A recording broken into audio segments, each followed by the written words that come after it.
All right, everybody. How's it going? It is race number 3 for the 2024 Formula One season. I got someone commented on something on my Facebook. There are deer in my yard.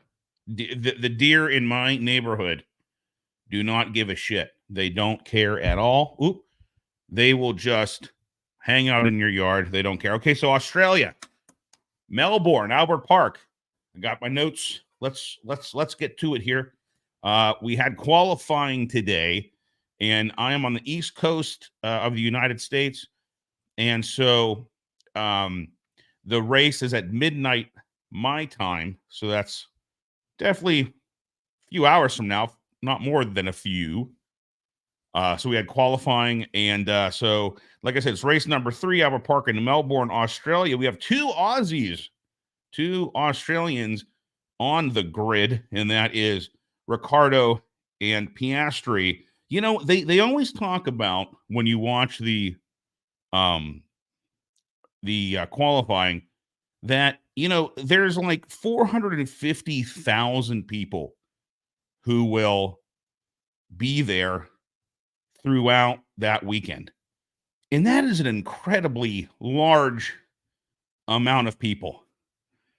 450,000. Now, I don't know if that means it's 450,000 individuals or is it just people who go to, I have never been to a Grand Prix, so I don't know if like you can just get a ticket to the race or if you can get a ticket and go for all the free practices and qualifying and the race. I have no idea how it actually works, but that's a lot of people. So Verstappen has a new power unit. Sainz is back after, having an appendectomy only 2 weeks ago, which is very surprising. And I have to say, after qualifying, and he did qualify very well, he looked beat. He literally, I think he even talked about it in an interview. It was not easy for him to, an appendectomy is not the craziest surgery in the world. They've been doing that surgery for a long time, but any surgery is a surgery, regardless of how minor it is. So Sainz is back. And then Williams has a bit of a unique situation going on. In free practice 1, Alexander Albon had a crash, and that has rendered his car unusable. So they have benched Sargent, and he will not be racing. So there were only 19 drivers on the track for qualifying and, of course, for the race. And they chose Albon, the more tenured driver, to use Sargent's chassis to qualify and then be in the race. So Williams will be down a car for the Australian Grand Prix. And I forget the year. I looked it up and now I forget. But you used to be able to have a third car at qualifying and at the race, but they no longer do that. So that is what it is. So Williams will just be having that one car, which Williams is already on a back foot team, so it is what it is. And all right, so Q1, if you don't know, there are 3 sessions in qualifying for Formula One: Q1, 2, and 3. And Q1 is an 18-minute session. You have all 20 drivers this race, which is abnormal, only having 19. And because of that, you usually lose 5 drivers in Q1, the 5 slowest. But because Sargent's not racing and Williams only has 1 car, uniquely, you're only going to lose the bottom 4. And after Q1, the bottom 4 was Hülkenberg, Gasly, Ricardo, and Zhou, which was very upsetting for Ricardo since this is his home country. He's not from Melbourne. Piastri's actually from Melbourne, if I'm not mistaken. Ricardo is from Perth. So Gasly actually had a pit lane infraction. He He crossed the pit line too early as he was exiting. And then Ricciardo had a lap time deleted. And this is the first time he's actually out in Q1 in the history of him being in the Australian Grand Prix. And then Zhou had a damaged front wing. So, and then the top three were Sainz, Perez, and Verstappen at the end of Q1, which is a little bit of foreshadowing as well. You can see the results. I have the results up here if you can read them. These are the results of qualifying, but it's not going to be the starting grid, and we will find out why. So Q2 is a 15-minute long session. So obviously Q1 is 18 minutes because you have 20 cars, 19 for this race, as I said. You have a lot more cars out there. Q2, you have less cars, so it's a 15-minute session. And we had a bit of a shock here as Lewis Hamilton got pushed out of the top 10 by Yuki Tsunoda. So 11th was Hamilton, followed by Albon, Bottas, Magnussen, and then Ocon. And then the top was Sainz, Leclerc, and Verstappen. And then actually just squeezing in above his teammate was Russell. So this not a great weekend for Mercedes so far. I'm going to tell you what the starting grid's going to be, and we'll see, is it possible for Mercedes to recover, or is this season going to be Red Bull, Ferrari, McLaren, with Mercedes on the back foot?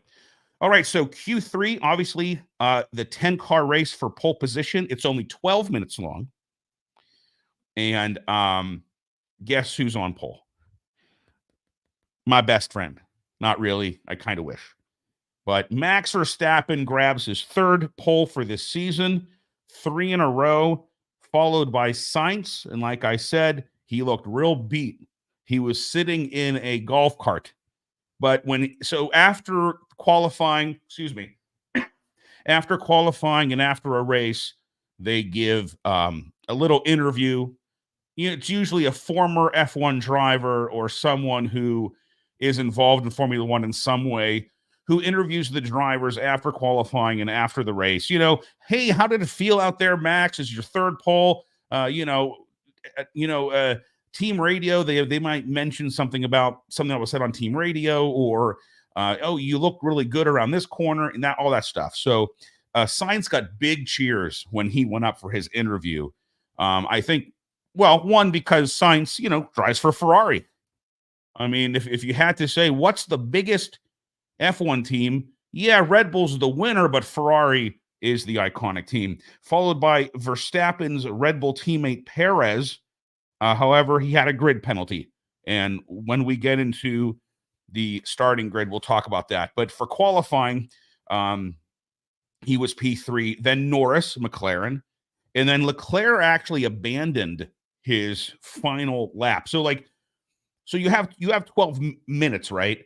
But as long as you cross the starting line at a certain point, you can finish even though that 12 minutes might be up, you'll see people finishing their fast lap because they do an out lap and then their fast lap. But he abandoned it because he wasn't going to improve. So instead of pushing the car, which, could damage it or whatever, he just abandoned it. And then Piastri, again, doing well for McLaren. Russell, not great for Mercedes, Tsunoda, and Stroll. So the starting lineup will not reflect what we're showing here as the qualifying goes. So the starting grid is going to look like this, with Max Verstappen, Carlos Sainz, and Sergio Perez got a 3 grid penalty for impeding on Magnussen, I believe. So he got bumped down from P3. He's now in P6. So Norris, Leclerc, Piastri, Sergio Perez, George Russell is at 7, Tsunoda, Stroll, Alonso. Alonso was in the gravel at one point, which I think kind of it wasn't his final fast lap where he went on the gravel. It wasn't like the reason he's a little lower at P10, but it definitely didn't help. Then Lewis Hamilton at 11. I mean Mercedes at 11. And so P7, Russell, P11, Hamilton. It's just not. They're just not. I don't know. Mercedes just isn't cutting the mustard these days. And then Albon there for Williams, the lone Williams car, P12, Bottas. I gotta say, talk about, you look at the history of Formula One, drivers switch teams all the time. There's always, you start. Where did Hamilton start? At McLaren, and then he went to Mercedes. You got even Ayrton Senna, and they all bopped around from time to time, getting in better cars and better positions. But look at Valtteri Bottas as a Mercedes driver, a true number two. If Hamilton even had a chance of winning, they would make Bottas switch places. He was trimmed and proper, haircut every 2 to 3 weeks. Now he's with what's now called Kicksauber, which will be changing to Audi. Valtteri Bottas, he's got the mustache. He's got the mullet. He's doing crazy commercials. He looks happier now than he's ever been in his entire life. And you want to know something? You want to win, right? You want to be in a winning car. But let's talk about happiness for Valtteri Bottas. And that's what I really think is going on with him. He's just pure happiness now and doesn't have to worry about all the BS. And then Magnussen in the Haas, Ocon, Alpine. Alpine is struggling. There's something called the struggle bus, and Alpine is basically, they got 2 struggle buses on the track. Nico Hulkenberg, Pierre Gasly, the Aussie, Daniel Ricciardo. Obviously, he would love to be way higher up on the grid. And then Zhou Guanyu for Kicksauber, who had the messed up front wing. So, yeah, so right down here, we have the note. Perez penalized 3 grid places for impeding another driver during qualifying. Car number 2, Logan Sargent Williams, has withdrawn because that car, or one of the Williams' cars, is heading back to the UK for repairs. And so that is qualifying. So I'm not sure, being on the East Coast of the U.S., if I'm going to stay up for the race that'll start at midnight my time. I'll probably just be in bed sleeping and then recap tomorrow, either on a live stream or recorded video. I'm assuming, guys, Red Bull. They're just, I don't know what it is. I know there's so much going on. Will Horner leave? Now I saw something on I saw something where now Adrian Newey wants to go to Mercedes. I'm sorry. No, wants to go to Ferrari so he can work with Hamilton. And then Helmut Marko was suspended. There's just all these rumors about what's going to happen at Red Bull. Will Max Verstappen jump ship and head over to Mercedes? Will Adrian Newey go to Ferrari to work with Hamilton? I mean, it's just, 4 hours, 11 minutes, and 28 seconds until the race, as recording right now. And, I mean, there's, like I said in my last video, Formula One is drama, man. It's a roller coaster of emotions. What are these people going to do? And what's going to happen here? What's going to happen there? And I don't know. I think, Red Bull right now, as they stand, are the clear, I don't think anyone's going to touch them. Ferrari might win a race. McLaren might get on a podium. I mean, for this race, obviously, when we just looked at the starting grid there, Lando is starting P3. Piastri is at P5. So as long as everything goes smoothly, they have potential for podium, you know. Now I think Perez will gain some ground. Leclerc, well, he's P4. Maybe he'll gain some ground.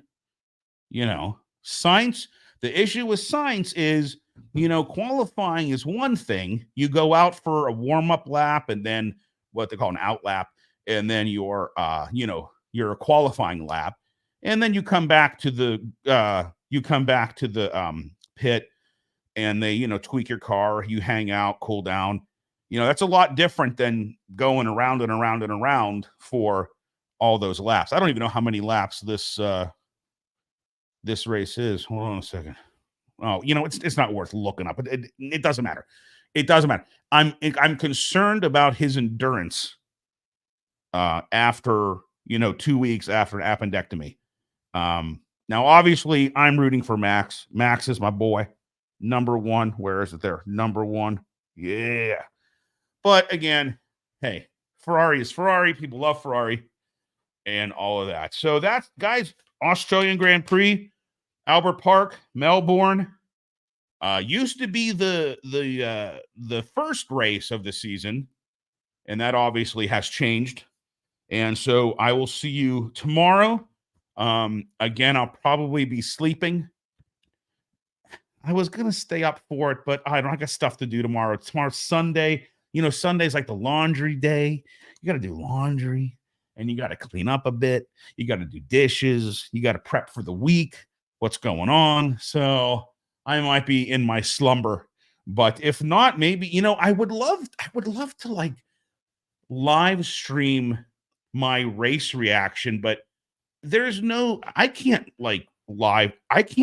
go on my F1 TV and live stream the race. That's like probably copyrighted and stuff, right? I just can't sit here with, me in the little corner over here or however you want to format it and watch the race with you, because that's all on F1 TV. And I'm sure there's copyright stuff and this, that, and I pay for F1 TV. So, I mean, that would be fun. I wish I could do that. That would be a lot of fun, but I don't think that is allowed. So we're not even going to talk about that. So, all right. So Australian GP, midnight Eastern time, 1500 Australian time. As an American, I have no idea what 1500 means or what time of day that is. And actually, for me, it says 00:00, which is midnight. I had to Google that. And so 1500, I don't know. What is 1500? 3 o'clock, 4 o'clock? I have no idea. All right. But anyway, if you're in Australia, the race is in 4 hours. You guys better get going. Better get your chips and dip. I don't know what you guys eat down there in Australia for sporting events. Up here in the U.S., chips and dip, cheese and crackers, that kind of stuff. So, all right. Well, we'll see you next time. This is the Michael Papinchak Show. I used to call my content for Formula One Talk F1. I can still call it. There's a playlist called Talk F1 that you could check out. Please like, share, subscribe, hit the bell, comment below. Tell your mom, your dad, your brother, your brother-in-law, maybe your ex-brother-in-law. Maybe there was a divorce. It doesn't matter. Just tell everyone you know, and we'll see you tomorrow. I'll recap the results and talk about the race for the Australian Grand Prix, the third race of the 2024 Formula One season. Thank you so much, and we'll see you next time.